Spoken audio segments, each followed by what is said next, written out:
Iran Israel ১২ দিনের যুদ্ধের দগদগে ক্ষত এখনো সারেনি। জুনে যুদ্ধবিরতি কার্যকর হলেও ফের সংঘাতের কালো মেঘ এখনো কাটেনি। বিশেষজ্ঞদের আশঙ্কা ঘনিয়ে আসছে দ্বিতীয় রাউন্ডের যুদ্ধ।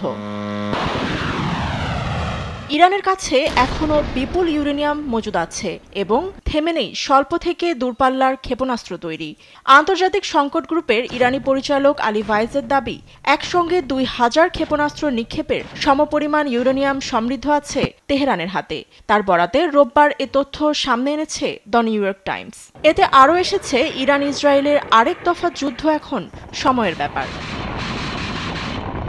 প্রতিবেদনে জানা গেছে, মধ্যপ্রাচ্যের কর্মকর্তা ও বিশেষজ্ঞদের বিশ্বাস, তেহরানের পারমাণবিক স্থাপনাগুলোয় মার্কিন ও ইসরায়েলের হামলার পরও তাদের ধারণার চেয়ে কম ক্ষতি হয়েছে। ইরান বলছে ১১টি পারমাণবিক অস্ত্র তৈরির সমপরিমাণ ইউরেনিয়াম ধ্বংসস্তূপে চাপা পড়ে নষ্ট হয়ে গেছে। যদিও ইসরায়েলের দাবি, উচ্চমাত্রার ইউরেনিয়াম আগেই সরিয়ে নিয়েছে দেশটি।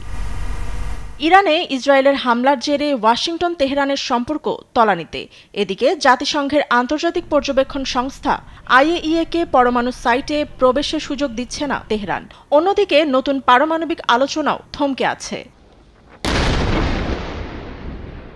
আন্তর্জাতিক সংকট গ্রুপের ইরানি পরিচালক আলী ভায়েজ বলেন, পুনরায় যুদ্ধ ও যুক্তরাষ্ট্রের সঙ্গে ইরানের নতুন পারমাণবিক চুক্তি নিয়ে রয়েছে মতভেদ। তবে অধিকাংশের মতে, পরিস্থিতি যে পর্যায়ে, তাতে শীঘ্রই আরও একটি যুদ্ধের দ্বারপ্রান্তে মধ্যপ্রাচ্য।